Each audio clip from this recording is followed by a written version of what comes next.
தமிழ் நெஞ்சங்களே, இதயம் கனிந்த நல் வணக்கம். ஒருவருக்கு கஷ்டம்னு ஒன்று வரும்போது தனியாக வருமா, இல்லை தனித்தனியாக மொத்தமாக எல்லாம் சேர்ந்து வருமா? இப்போ தனியாக ஒரே ஒரு கஷ்டம்னு வந்தால் சுலபமாக ஜெயிச்சுடலாம். நாம் ஒரு ஆள், நமக்கு எதிரில் கஷ்டம்னு ஒன்று ஜெயிச்சிடலாம். ஆனால் கஷ்டம் எப்போவுமே தனியாக வராது, ஒரு பெரிய கூட்டத்தை சேர்த்துக்கிட்டு வரும். நம்ம வீட்டுக்கு விருந்துக்கு வரும்போதே ஒரு 40 பேர் சேர்ந்து தான் வருவாங்க. ஒருத்தர் எவ்வளோ கஷ்டம், ஒரு ஆள் வந்தால் என்னத்தையோ போட்டு சமாளிச்சிடலாம். இதை ரொம்ப அழகாக யோசித்து திருவள்ளுவர் சொல்கிறார், தம்பி கஷ்டங்கிறது மட்டும் எப்போவுமே ஒத்தையாக வராது ராஜா, நிறைய சேர்ந்து வரும்னார். அதை எப்படி ஜெயிக்கலாம் அப்படின்னு திருவள்ளுவர்கிட்ட யாரோ ஒருத்தர் யோசனை கேட்குறாங்க.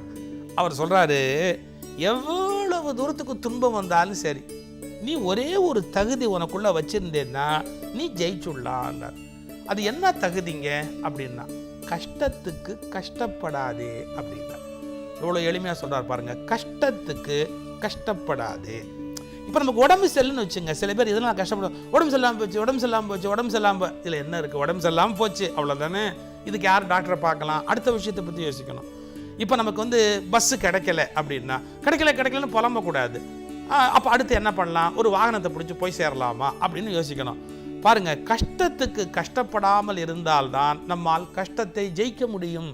இதை புரிஞ்சுக்கிறதுக்கு ரொம்ப அருமையான விஷயம். இப்போ புரிஞ்சுக்கலாம் பாருங்க. அடுக்கி வரினும் அழிவிலா உற்ற இடுக்கண் படும்.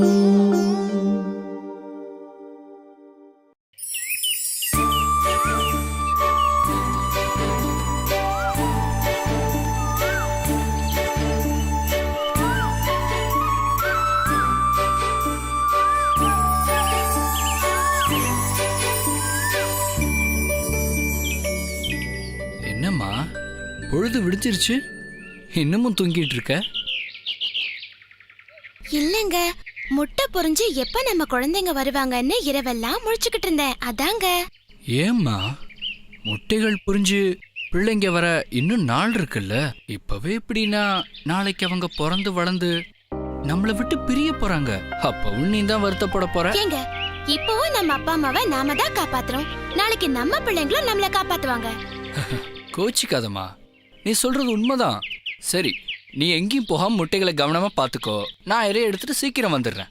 சரிங்க, அந்த கழுகு கண்ணில் படாம பத்திரமா போயிட்டு வாங்க.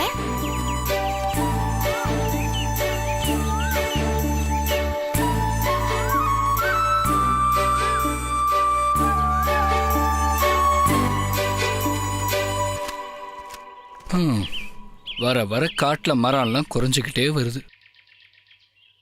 ரொம்ப நேரம் ஆயிடுச்சு, ஏதாவது உணவு கிடைச்சா சீக்கிரம் வீட்டுக்கு போயிடலாம்.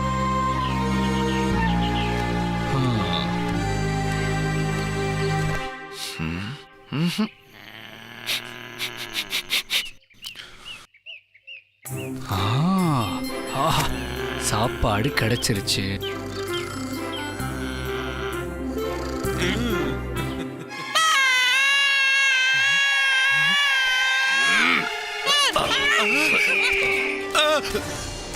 அம்மா,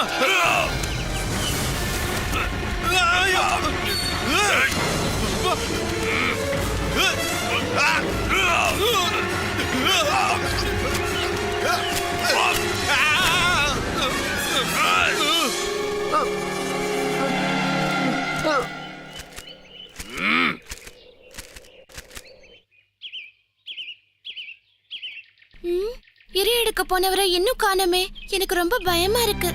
சரி, எதுக்கும் கொஞ்சம் மேல போய் பாப்போம். எங்கேயும் காணுமே, எப்படியும் வந்துருவாரு. சரி, நாம முட்டைகளை போய் பாப்போம்.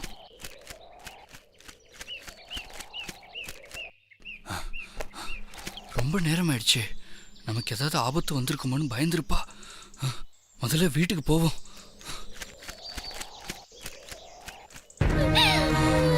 ஏன் ஏன் என்னாச்சு, எதுக்காக அழற? ஏன், என்ன சொல்லு, சொல்லுமா. என்னாச்சு, நம்ம முட்டைகளை எங்க? நான் இல்லாத நேரம் பார்த்து யாரோ தூக்கிட்டு போயிட்டாங்க. எல்லா இடத்துலயும் நல்லா தேடி பாத்தியா? எல்லா இடத்துலயும் தேடிட்டேன், எங்கேயுமே காணல.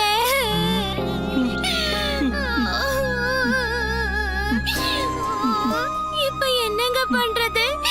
யார் எடுத்திருப்பாங்க?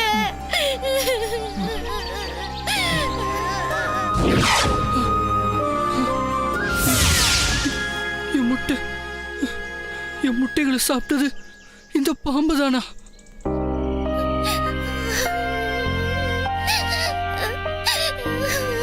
அழாத செல்லம், கவலைப்படாத. இனிமே இப்படி நடக்காது. நாளைக்கு இதுக்கு ஒரு முடிவு கட்டுறேன்.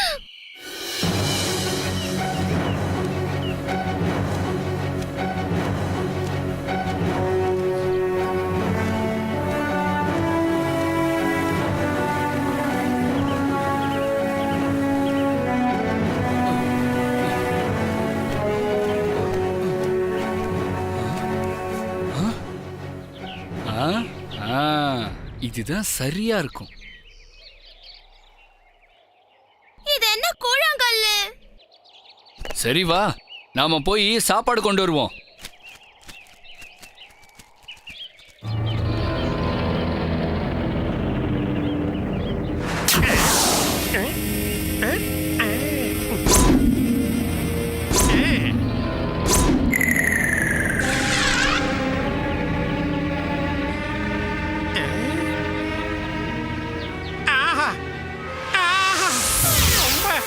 அருமையான வேட்டை. கூட்ட மரத்துல ஏன் கட்டுறாங்க? நிலத்துல கட்டலாம்ல. எவ்வளவோ கஷ்டமா இருக்கு. என்ன வாசனைய காணோம்? முட்டை ரொம்ப பெருசாதான் இருக்கு. இப்படிதான் நம்ம முட்டை எல்லாம் காணாம போகுதா? இது என்ன பறவை முட்டையா இல்ல இரும்பு முட்டையா? ஏதா இருந்தாருன்னு அப்படியே முழுங்கிட வேண்டியதுதான்.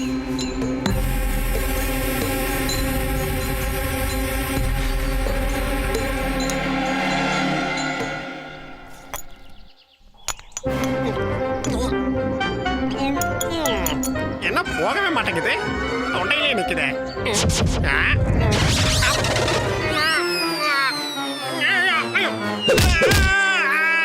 போச்சுடா.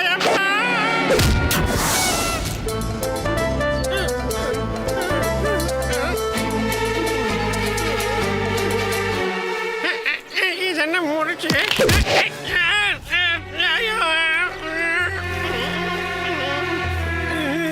யார் மாட்டில் முடிச்சுன்னு தெரியலையே. இவ்வளவு கஷ்டப்படுறேனே.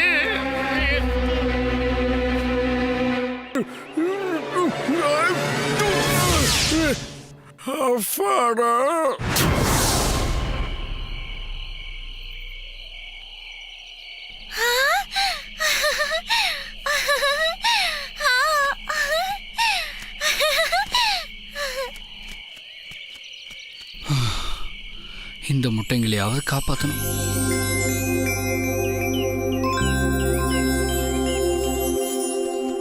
நீங்க இன்னும் இங்கதான் வாழ்றீங்களா? அந்த கழுகு தொல்லை தாங்க முடியாம நாங்க போய் 6 மாசம் ஆகுதே. மறுபடியும் நீங்க இங்கேயே வந்துட்டீங்களா? எப்படி வர்றது? கீழே வந்தா பாம்பு தொல்லை, மேல போனா கழுகு தொல்லை. இதோ இப்ப கூட அந்த கழுகு மேலேயே தான் சுத்திட்டு இருக்கு. இதுக்கெல்லாம் நம்ம ஏதாவது ஒரு வழி பண்ணணும். நம்ம இனம் எல்லாம் அழிஞ்சுக்கிட்டே இருக்கு. இந்த பாம்பால நம்ம எல்லாருமே பாதிக்கப்பட்டிருக்கோம். என்னோட நண்பர்கள்லாம் இதையே தான் சொன்னாங்க. எனக்கு நேரம் ஆயிடுச்சு, நான் வரேன்.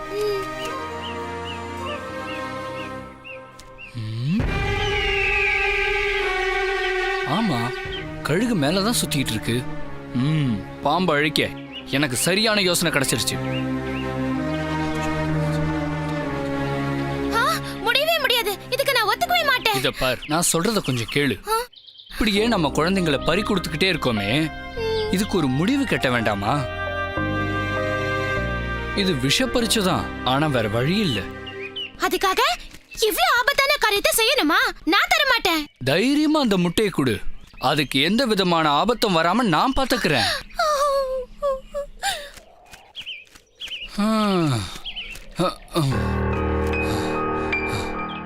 நான் போய் சாப்பாடு கொண்டு வரேன். அது வரைக்கும் இந்த முட்டை கீழே இருக்கட்டும்.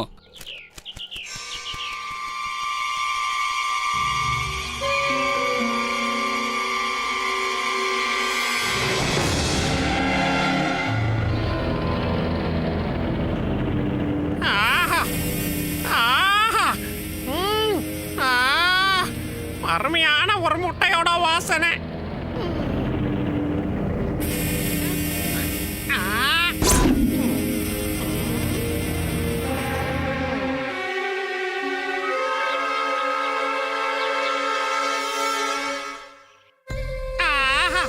என்ன அழகான முட்டை.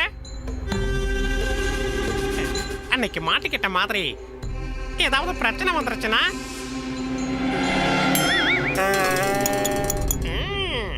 எது வந்தா என்ன, ஒரு கை பார்த்துடலாம்.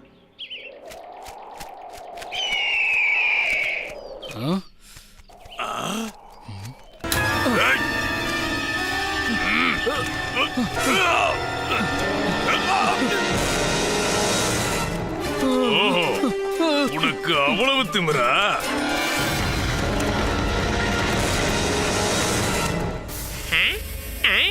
யாரையும் காணோம்.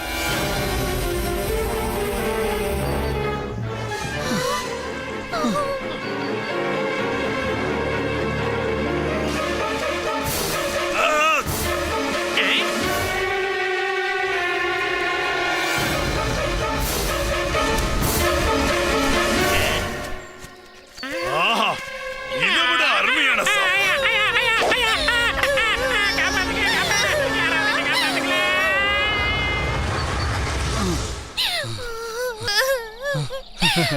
எப்படி இனிமே நம்ம கவலையே இல்லை.